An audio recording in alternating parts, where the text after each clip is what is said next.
All right, people, it's the finale, sort of. We are back with our final episode of Talkin' Lost that we are recording for the calendar year of 2024. After this, we'll be taking a small break next week. We'll be back in 2025 in order to wrap up the rest of season 1. But in the meantime, Luke, I told you this was going to be an important episode, and here we are. Not only is this an important episode, I would argue this is easily my favorite episode of the season and possibly the best episode of the entire show. Yeah, that's right. We may have front-loaded ourselves way before we get into seasons 3 and 4, which is when I would say we have some other contenders for the best episode. But now that you've finally seen the numbers, 4, 8, 15, 16, 23, 42, what are your thoughts before we get into this episode? Well, I think you were hyping this episode up all season, and this is kind of the Lost that I expected going into the show. Just like mysterious connections, like, ooh, what's this? How does it connect? Did the writers just throw it in and think, okay, we'll figure it out later?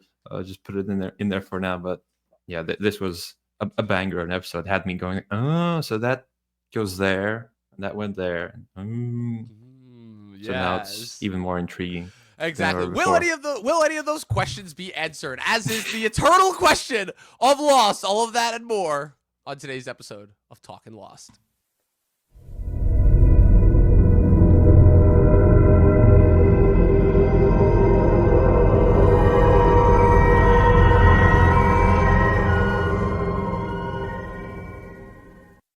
I'm still amazed that we've done 17 episodes and we still haven't gotten one copyright strike for using the actual Lost sound effects for the opening title credits. That's pretty amazing. But Luke, we're here. We made it our official, I guess you could call it mid-season finale. I don't even know where that would count anymore because we're only taking a week off before we come back and wrap the final 5 episodes.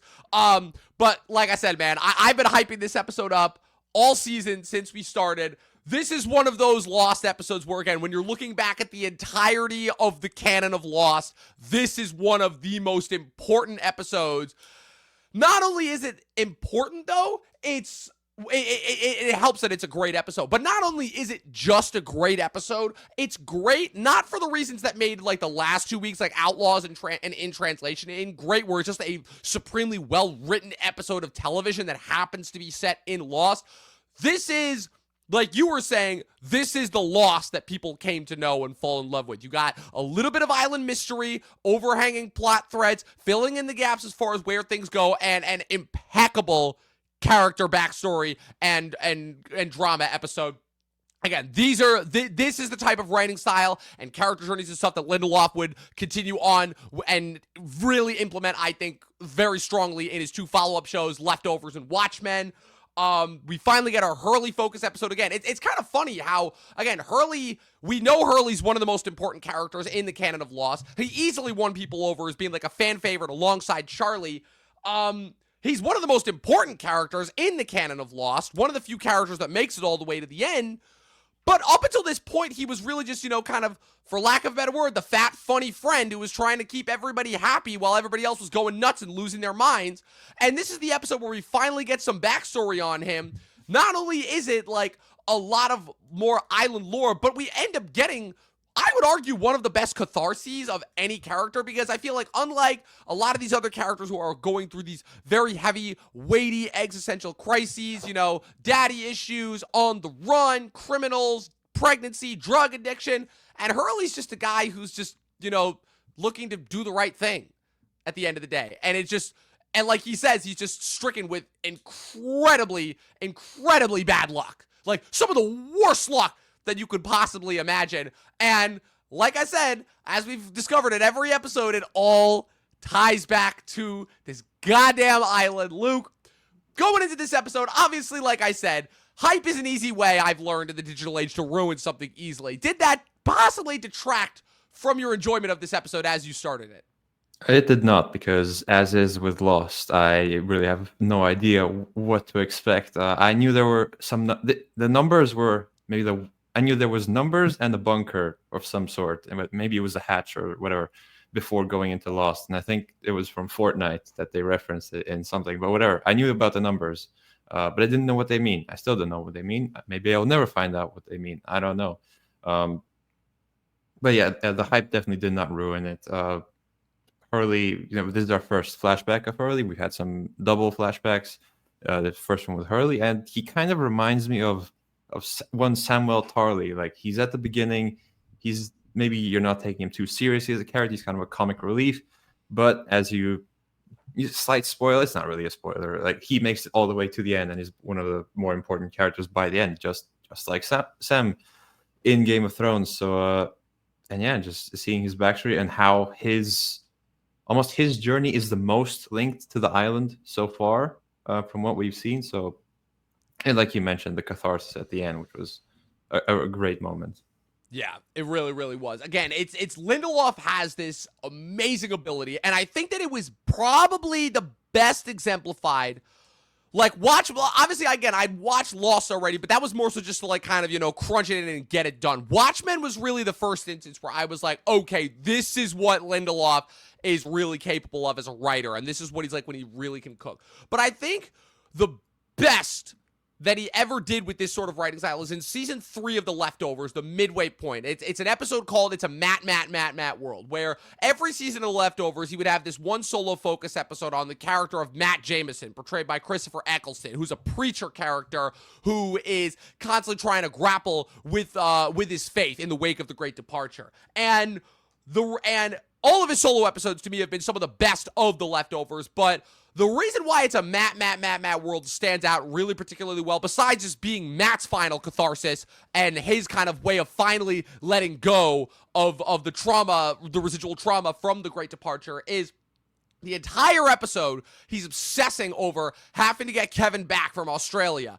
and, needing to make sure that things are all set and ready to go for the 7th anniversary of the departure. And by the end, after having a literal conversation with somebody who the show is very strongly hinting to be God, not the first time that that Lindelof has put a God/Jesus figure insert into the show, hint, hint, nudge, nudge, wink, wink, as far as potential for the future of Lost, but also, it's after having this conversation and realizing that, and essentially getting the answers that he always wanted, but just not in the way that he was expecting to, he finally is kind of able to move on with his life. And he's finally able to kind of, this great burden that he's been carrying around with him, he's finally able to let go. And while it's not done exactly the same way in this episode, that's part of what makes this episode so good, is, again, Hurley is this character who, up until this point, we really have not known that much about, other than the fact that he seems to be the one guy that's trying to keep everybody, like, sane and stable, He's always the guy that's bringing everybody back down to earth. He's got this really incredible moment later on where he's asking where Charlie is later on in the season. All Lost heads know what I'm talking about. And I guess it's this great kind of juxtaposition of he's such this massive figure, because he is such a big guy, but he has, again, just this lovable soul to him. And he really, again, he doesn't have anything bad to say about anybody. He has this really affable way of, getting to know even the most, like, kind of hardened of figures. He's able to negotiate with Sawyer for that one thing that he was trying to get for him a couple episodes ago.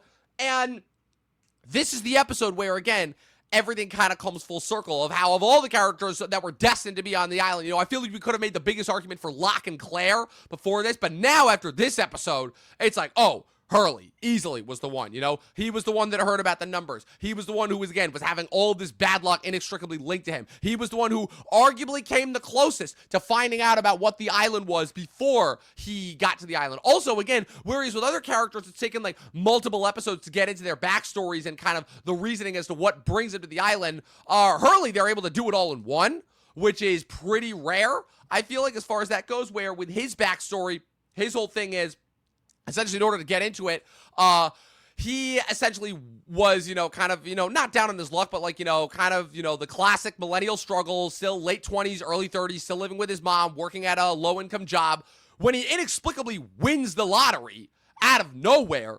And not just the lottery, the whole jackpot. Yeah, the whole jackpot, the Mega Millions jackpot, like, becomes, like, a multi-millionaire overnight. And that's, of course, when everything bad starts happening to him, like a string of really bad events. His grandpa has a heart attack and dies out of nowhere. He buys his mom a new house that inextricably goes up in flames. His mom breaks her ankle when he tries to show it to her. He's arrested after he's mistaken for a drug dealer when he's consulting with his business manager. A guy jumps out the window. Like, just all of these really bad things that seem to be happening to him. And it caused him to kind of go and back to the source and realize that the numbers that he used to win the lottery, which we dropped at the beginning, he realizes that it's the numbers that are cursed, not the money. Because basically he remembers that he got the numbers from a friend of his that he met when he was spending time in a mental asylum. And his friend, I don't remember who, Leonard, I think his name was, his friend that was in the mental asylum, reveals that he was stationed while he was in the army off the coast of Australia, and him and another friend of his, Sam Toomey, were listening to radio broadcasts when they heard the numbers being transmitted, which leads Hurley to travel to Australia to find Sam Toomey, discovers that Sam Toomey is passed, but discusses things with his widow, and his widow reveals that the same thing happened to Sam when he heard the numbers, where all of this bad luck started happening to him, and the only way that he was able to resolve it was he put a shotgun in his mouth and killed himself. And all of that is kind of tied to Hurley now, where, you know, when they're when they're talking with Saeed about, you know, about his interactions with Russo, Hurley discovers a slip of paper with those same numbers on it, and he's like, oh no, they're back to haunt me. And basically it sends him on this wild path. He goes into the jungle in order to try and consult Russo, try and figure out where the hell she got the numbers from. Jack, Saeed, and Charlie are going after him, being like, yo, Hurley, what's going on? You're acting so uncharacteristically. And again, it again shows the power of loss, the power of how strong this writing is, where when, again, the minute that Hurley seems to be like, want to take some agency and want to go off into the jungle and do something on his own, that's when everybody is like, okay, what's going on? Like, you're acting like uncharacteristic. When the truth and the reality of it is, yeah, okay, you could make that argument as far as him lying to Saeed and him acting weird, but like, he's not really. If you could make the argument, I guess he's taking initiative, because even at the end to Rousseau, he's like, I'm the only one who's like worried about the smoke monster or whatever. Right. He mentions that, like, everyone kind of seems to be relaxed, and he's trying to take action. One more thing I wanted to mention, like did you already mention the broadcast, the numbers? Yeah, how they heard the numbers over the broadcast. So I guess that's kind of the first real evidence that the island is real, and it's not like in anyone's like mind or anything. Yes, that there is actually something going out of the island into the real world. So exactly, just that. Exactly. So I'm sure that put a lot of theories to rest in 2004. Exactly. Well, put a lot of theories to rest, but also open up a whole new bag of theories, because you're so right. I'm so glad that you brought that up, because again, that's 100% correct. Because again, the number one theory that Lindelof and Cuse were constantly battling from the Lost Heads as the years went on, as they kept going with the seasons, is everyone was like, oh, they're all dead and this island is just purgatory. And they strictly said, they're like, no, everything that is on the island is happening is real. That was the thing they always said. And this, you're right, is the first bit of evidence that shows, no, everything that happened on this island actually happened. Because as you see, not just in this episode, but later on, this is the first instance. Like I said, I always harp on these episodes when they introduce like a piece of lost lore. Like I said, when Locke and Boone first found the bunker, the first mention of the others with Russo, once Russo was first introduced, now the numbers, and she also mentioned the Black Rock, which is another bit of lost lore that's integral. Every time there's a bit of lost lore that is established, it is integral, because again, this is the thing that I was saying from the beginning. Lost is a binge show that was released in the network era. If you binge all of it, you pretty much get all the answers to everything. But watching it on a week-to-week basis, again, with years in between, because again, it was running on a network schedule, there were going to be some things that were missed. So when everybody was complaining about them not answering any of the mysteries, not necessarily true. It was just, again, it was laced in and written in so well, you had to be paying attention. And I'm so glad that you brought that up, Luke, because you're right. This is the first instance that shows, no, these survivors are not the first people to have had any interaction with the island. The island has been a presence in other people's lives before, and this is the first time that we see it. And it will not be the last time either that you see a transmission from the island get picked up out in the real world, you know? And that's going to come back later on in the show. especially once we start to get into the lore and the history of the island, once we realize that Oceanic Flight 815 is not the first plane to have landed there. It's also not the first group of people that have made it there. Obviously, we know about Russo's group, but there have been other groups before Russo as well. All of those things, they all come into play. They're all very important as far as the mythos of Lost. So, but bringing it back to Hurley for a second there, like you said, it's the fact that it's the first time that he's taken some agency. It's the fact that it's the first time that he's arguably, kind of his for lack of a better word, one of the interesting things that we talked about as well in the history is how coming to the island was the worst moment for everybody except for Locke. For Locke, it was the best one because he regained something that he'd lost in the real world, which is why he's become such this staunch defender and believer of the island, establishing the whole man of science, man of faith mythos, conflict between him and Jack. But this is the first instance where you realize, at least up until this point, you're like, oh, it was kind of great for Hurley because Hurley was finally kind of able to escape this, for lack of a better word, curse that he thought he had been afflicted with, And this is also something that's quite interesting because taking aside the whole mythological, supernatural aspect of it, this is also just a real world aspect that you find a lot of people, find themselves in that same position in the real world of Hurley's, people who, again, can't seem to get a break, are always seem to be one step behind, can't seem to get the agency in the real world that they so desperately crave, and so they're kind of relegated to these kind of secondary positions while always wanting more, and the island kind of freed him of that, and that could, again, partly be the explanation as to why he was the way he was up until the numbers make their reappearance, and all of a sudden he's reminded of all the awful things that he had to experience in the real world. And so all of that is very, very interesting as far as just how that adds more to his character. And in addition, and it just kind of brings back to why everyone is on the island for whatever reason they are. Like you kind of mentioned this at the start. It's not really about what the island is, what everything means. It's about the characters, why they're there, the journey that they go through, and this episode is really showing me. And I really enjoyed the kind of line between sci-fi and fantasy where it kind of enters that mythological. I guess it's kind of like the bridge between the two, where it's a curse, but there's sort of numbers involved, but you don't really know what's going on, and they show up just out of the blue on the island. Right. So you're, oh no, this is real. And then he gets the affirmation with Rousseau at the end, right. Of course. There is an explanation, just not one that's directly laid out and spelled out like a typical network TV show for you. Like I said, again, it's one of those things where, again, if Lost had been an HBO show and only been 12 to 13 episodes per season instead of a network show with 20 plus episodes a season, it would have been hailed as one of the greatest shows of all time. It would have been up there with Sopranos and The Wire and Breaking Bad and Game of Thrones. It would have been up there versus now, like I said, rather it's having kind of that, for lack of a better word, that 20-year turnaround that we were talking about a couple weeks ago as well, where, again, all the things from 20 years ago that we grew up with that were critically bashed for years on end by critics of old, that now that we are kind of coming of age, we're starting to see like the critical turnaround. Like I said, the Star Wars prequels, to name one. Man of Steel is another one. There's a couple other things that I listed off before, and this is another one where people are coming around and realizing, oh, no, this is actually great. Like, again, people just missed the mark because they weren't paying attention. And Michael Bay movies.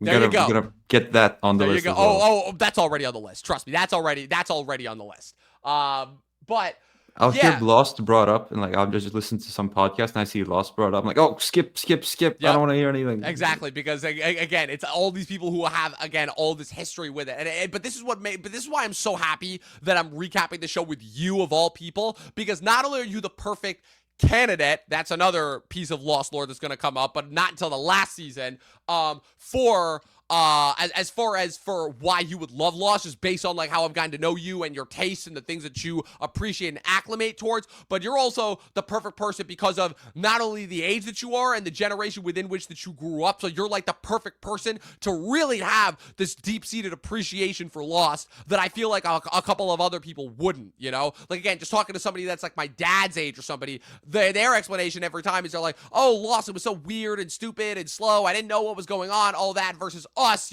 who are kind of like acclimated and trained by the media generation within which we grew up to look for all those tiny bits and pieces of clues, to go for like potentially the deeper meanings, to look at potentially little moments that are kind of looked over and be like, oh, was that actually important?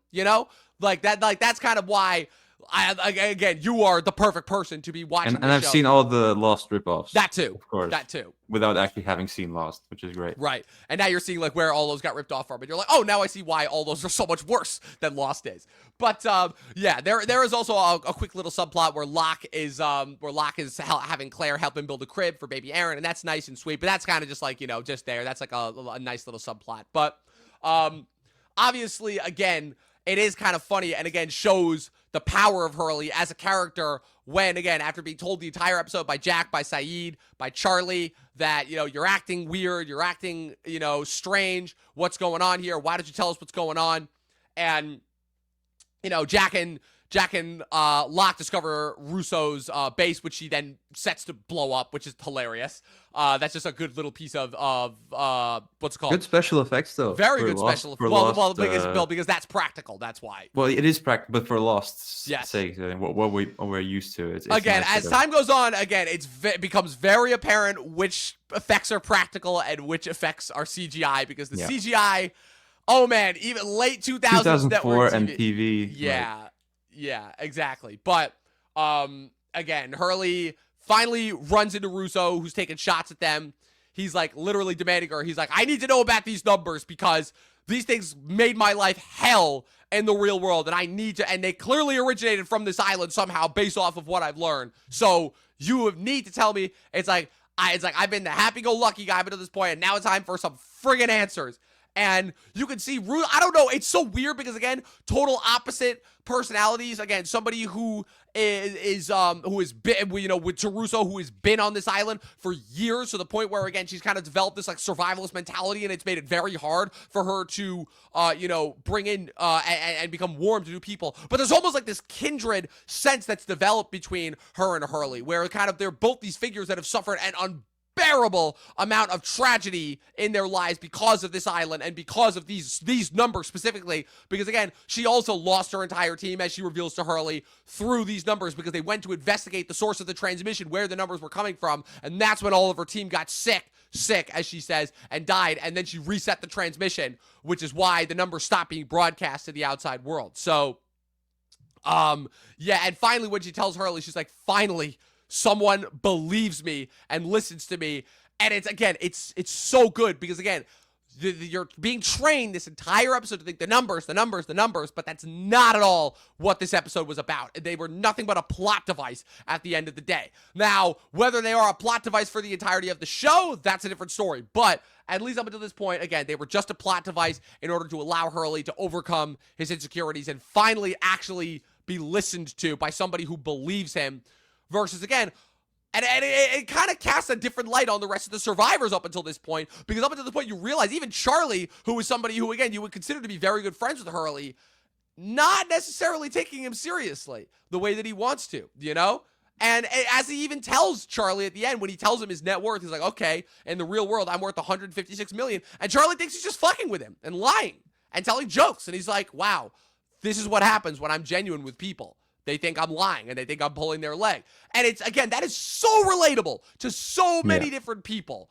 I don't know if you've ever felt that. I've certainly felt that in my life a lot of time, where it's like, I'm telling you the God's honest truth, but you still don't believe me, you know? And it just creates this major sort of insecurity, and this insecurity complex that people have, where they feel the need to kind of be overly sharing, overcompensating for certain things. It's brilliant. It's absolutely brilliant how that's shown here. I just want to mention great Sawyer moment where he's trying to read his book, and then he's like, help build the boat, and he's like, throws the book away.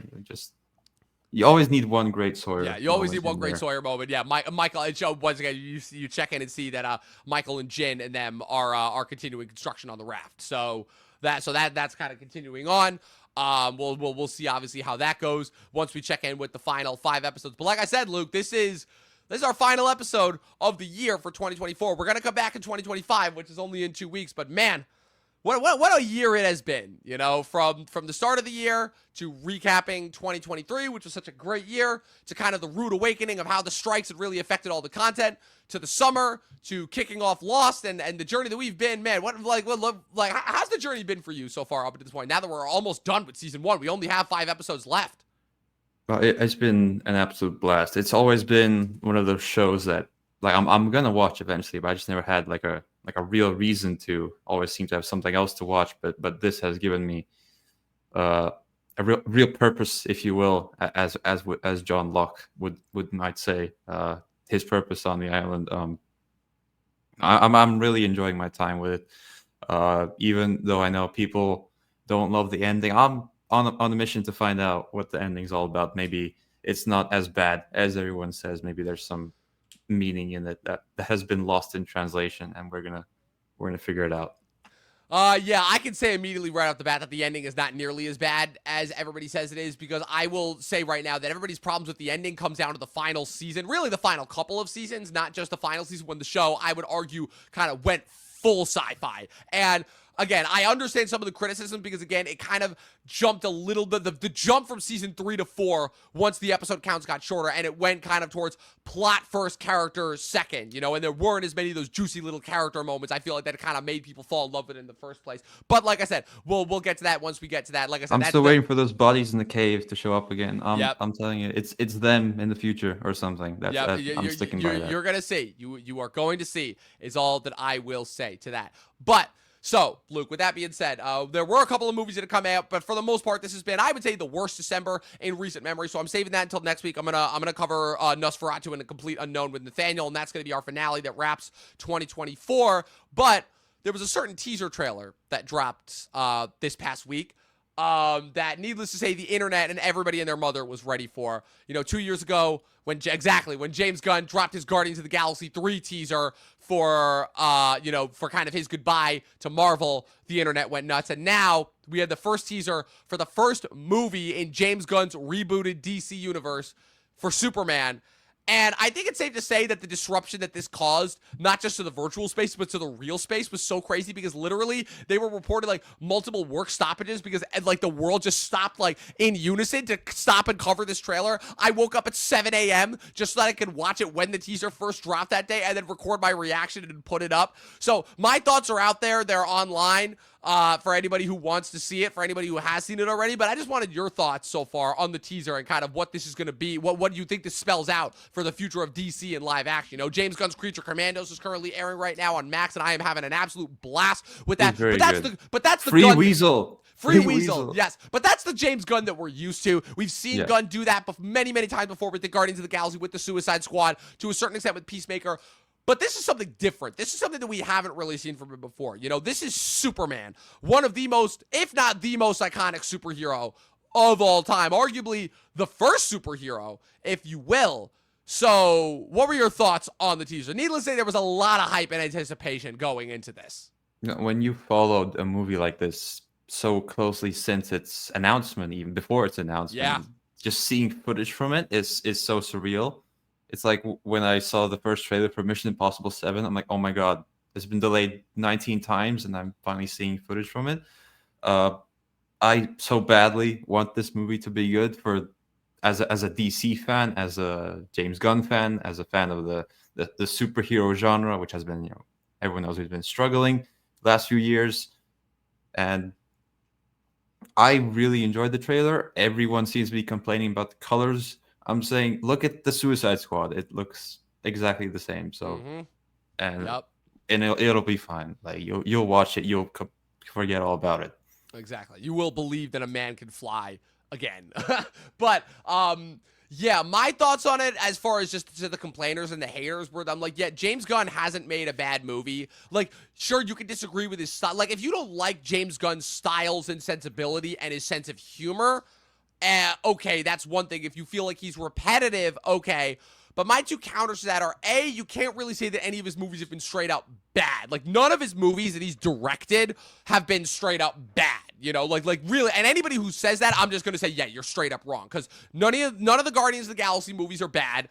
The Suicide Squad is great. That's my favorite movie of 2021. Even his first two movies that he did prior to his big kind of superhero blockbuster emergence, Slither and Super, I think are both great little genre pieces in and of their own right. Scooby-Doo. And he wrote Scooby-Doo, exactly, which again is another thing from 20 years ago that's kind of having this sort of career retrospective turnaround, where everybody that grew up with those movies is going back and be like, yeah, these movies are actually kind of great. Yeah, there's some spotty CG, but for the most part, like, these movies are actually great. And if Gunn had gotten to direct those movies instead of just writing them, like, they have like a lot of great like self-awareness to them. And So my response to Superman is, I'm like, look, even if it's not like what you're expecting, which again, like, like at this point, it's like, what is it exactly? Like, that's a problem with comic book fans, is they never exactly know what they want until they actually see the movies and they're like, oh yeah, this is what I wanted, or oh no, this isn't what I wanted, you know?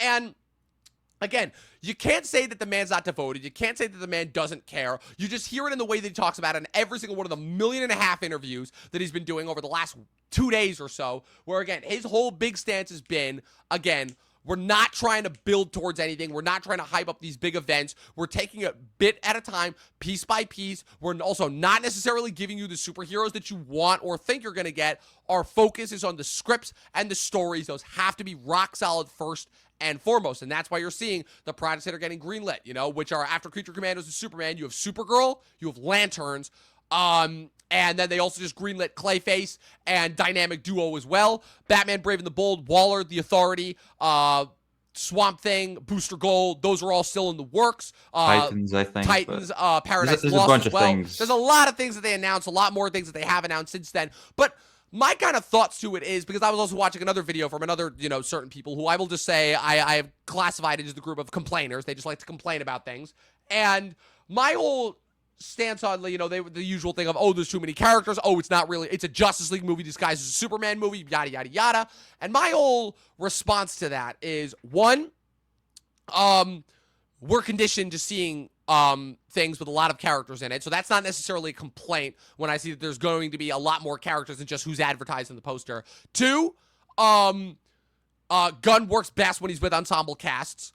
And three, and this is kind of the thing that I think you really have to come at it from a DC standpoint, is this is the first instance where we're getting the first movie into a new world that is already established. Typically what you have when you have the first movie in the DC, in an extended cinematic universe, Iron Man and Man of Steel, being really the first instance, and yeah, you can make an argument for the 2014 Godzilla as well, is that those movies are always kind of standalone, and the world builds on top of them. Whoever that first hero is in that world, even if there is a history of heroes in that world, they're the ones that kind of get introduced.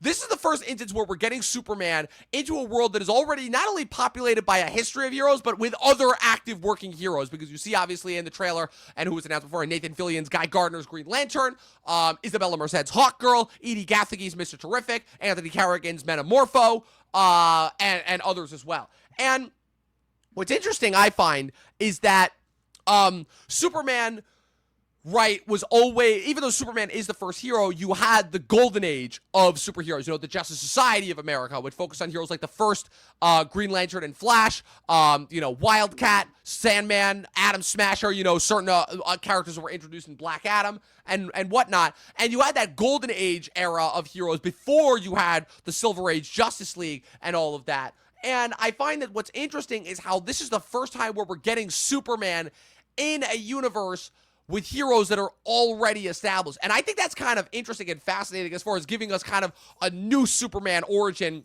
that we really haven't seen before, where you see a Superman that not only has to compete and contend with other heroes who may or may not see him as a threat given how powerful and indestructible he is, but also that then may, you know, be forced to, what's the word I'm looking for? Be forced to reckon with him, obviously, when they realize that he is kind of this necessary, crucial, you know, thing that they need on his side. Not to mention the fact that this is another kind of indestructible force in the wake of all these kind of Superman deconstructionism that you've seen in other superhero properties, your Homelanders, your Omni-Mans and whatnots, you know? So the fact, also not to mention the fact that in the real world right now, we need a little bit of positivity. We need somebody to actually aspire to in the year of our Lord 2024, soon to be 2025.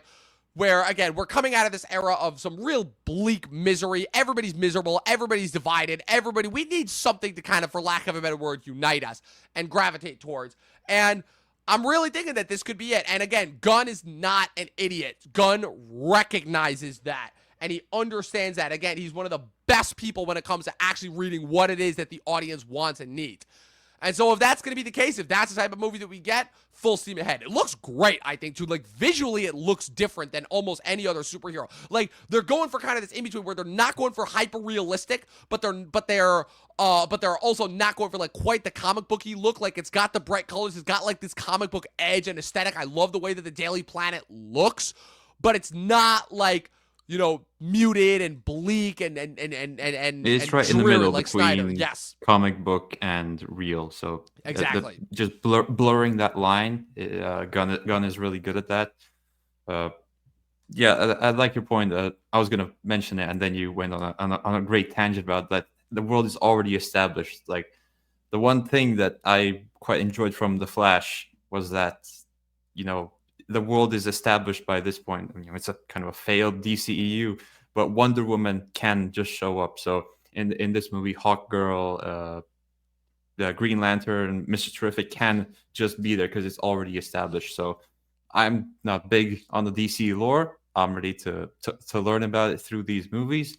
Um, and the thing with because it is a James Gunn project, there's a certain handful of filmmakers that you just have a trust with, like your Nolans, your Villeneuves, and James Gunn. When it comes to comic book movies, it's like, yeah, whatever you're doing, I'm gonna let you give it to me. I'm probably gonna enjoy it because I've seen everything.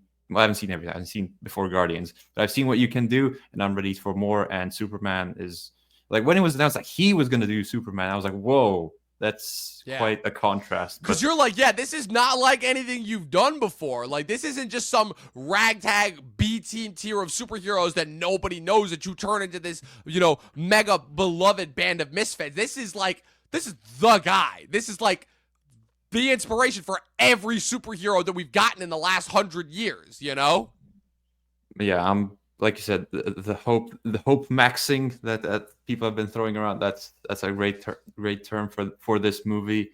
My main Superman input has been Man of Steel, so I'm ready to have a different viewpoint, like a hopeful, a more save the cat out of the tree kind of Superman. So, and we're getting a few scenes like that in the trailer already, and he's fighting a giant kaiju, which my understanding is that like that's a weekly occurrence in Metropolis. Yes. In the comics, compared to like a Gotham where you have psychos running through the streets. Right. So super powered psychos, exactly. And I'm ready to see the contrast of the whole universe. Like it's we're not just doing the MCU again. The DCU did that; it failed miserably. Right. We're failed just gonna horribly. We're just gonna do kind of random things that maybe complement in contrast to each other. So and then maybe eventually build to a Justice League type. Which again, project. if you want to make the argument, that's what DC has always been, and that's always been the thing that separated DC from Marvel. Marvel is this big combined thing where they're always building up towards these mega events. Everybody kind of always comes together. The X-Men, Fantastic Four, and Avengers were always interchanging members, and then Spider-Man's kind of there. DC, that's not the case. DC, the interest has always been more so in the individual stories where everybody's a little bit more mature, everybody's a little bit more hardened, they're not as codependent on each other, and the individual stories that they have, they go from all over the planet to the deepest regions of outer space and whatnot. And eventually they do come together to deal with these greater existential threats. But for the most part, like you were saying, it's in these contrasting stories that even though they all occupy the same space, are not the same. They are not all the same characters. They don't all crack similar, have similar styles and senses of humor and whatnot. They have their own individual agendas and things that they're dealing with and such. And I love that. That's always been the thing to me, why DC has always been, for lack of a better word, better than Marvel. I don't necessarily think that one is better than the other, but that's always been the thing that separated that. And like you said, that was the thing that the first attempt at the DCEU missed. And it's part of the reason why, again, they really didn't have any other good movies aside from their random spin-offs that just happen to be good. Because like I said, I've made the argument there are only 3 truly great canon DCEU movies: Man of Steel, Snyder's Justice League, and Gunn's Suicide Squad. That's it. Everything else is kind of just mediocre to mid to really bad, So I agree. And as far as Gunn's stylisms, I said this from the minute that he dropped the teaser. I'm like, oh, he's doing Reeve meets Snyder. Because there's some shots in there that like feel directly pulled story-wise from Snyder, but with a Reeve touch to it, where like that hope, that optimism. Gunn has talked a lot about his fondness for that 78 Superman and how we really haven't quite gotten a superhero movie quite like that in the almost 50 years since that movie, So all of that is a reason why, again, this isn't my most anticipated movie of next year. That's probably still going to be either Fantastic Four or a Battle of Bactan Cross or F1, but this is definitely up there as far as movies that I'm really looking forward to for next year. Yeah, this is my number 2 after Mission. maybe the last one. Yes. If I could see two movies, it would absolutely be those two. I think F1 is third. When we see Fantastic Four, like a proper look, not just someone filming through their iPhone, they should like delay that movie to Thanksgiving. Right, yeah, that's the other thing too. I'm glad you brought that up. Fantastic Four is opening up a week or two after Superman. And I'm like, did we not learn anything from when that happened with Mission Impossible and Barbenheimer last year? Like, that's literally the exact thing what happened, where Mission Impossible did pretty well in theaters, but because Oppenheimer and Barbie had secured that release date spot a week after the movie from like 2 years in advance, they had that spot nailed. They had the IMAX theaters that Mission Impossible desperately needed, and yeah, they blew Mission Impossible out of the water. Now, again, yeah, people are excited for and looking forward to Fantastic Four, but compared to Superman, like, and especially after like kind of the shift that you've seen over the last few years between Marvel versus DC, yeah, I think it's safe to say Fantastic Four would be better off delaying to November. And it's Warner Bros. Most viewed trailer ever. Yes. In like but the reason why Marvel's not going to do that is because if they do that, then they're going to have to compete with Wicked, Now You See Me 3, and Zootopia 2, and they do not want to do that after this past year. I'm not full up to date on the release schedules, but yeah, if they could find somewhere, yeah, to slot in, just drop it the first weekend of November, like they've done in the past. That's worked well for them in the past. It did wonders for them with Ragnarok. It did great for them with Doctor Strange. They haven't opened up a November movie since Eternals, and I think because after Eternals they were scared. But honestly, yeah, I agree with you. They would be much better and that's off. Going to be a big Doomsday movie because like what else is going to be setting up Doomsday? Exactly, like that's Captain America, no. Thunderbolts, no, not really. We're getting one other MCU movie supposedly in February of 2026 before Doomsday, but we don't know what that's going to be. So yeah, no, I agree. Fantastic Four, I think, would be much better off being moved to November. Yeah. But I'm excited for both. They both seem to be more of a throwback kind of thing. Yeah. If I had to rank the 4 superhero movies in terms of anticipation, I would say Superman is higher than Fantastic Four, then Thunderbolts, then Brave New World. That's the one I'm looking forward to the least, just because of all the reshoots and everything. So yeah, with all that being said, Luke, it's been an absolute honor and a pleasure recapping Lost with you in 2024. I'll see you in 2025. When we resume talking Lost, and also I'll have you on for our recap episodes of 2024 that we have. You're coming on for the halfway through the decade count top 10, right? I'm looking forward to that. Just bringing all the blockbusters. Exactly. Well, if I had to guess, it's more than likely going to be that it's pretty much only going to be blockbusters on everybody's list because there have not been that many great smaller indie movies. And there have been some great blockbusters. There have been indeed. So with that being said, where can the good people follow you on the interwebs? They should follow me at Luke Reviews on YouTube. I need to watch like 2-3 more movies, and then the top 10 is coming. Everyone go watch Flow as well. Everyone's watching Flow. It's great. Probably can get nominated. It will get nominated. Will it lose to The Wild Robot? It's going to lose to The Wild Robot. Probably. I'm sorry. I am very okay with that. Yeah, because The Wild Robot is probably a better movie. I'll have to watch that as well. I have a copy of it, so if you want, I can send it to you. It's really good. I have my ways. It's really, really good, dude. Like I don't know how anybody could watch that movie and not cry. Like it's that good. I don't cry at movies, unfortunately. So. Oh man. Maybe I'll cry at the end of Lost when it's over. Well, we will see in 2 years. We got a long ways to go before that happens. But you guys can follow me with everything going on at Movie Nerd Reviews, at Official Talkin TV Podcast. We'll be back one more time next week. I'll be going live with Nathaniel in order to review Nosferatu and A Complete Unknown, and that will be our goodbye to 2024 before we come back in the new year with our end of the year breakdowns that we always do in January. With that being said, people, 12 seasons in a short film, and get lost. We'll see you guys next year to wrap up season 1.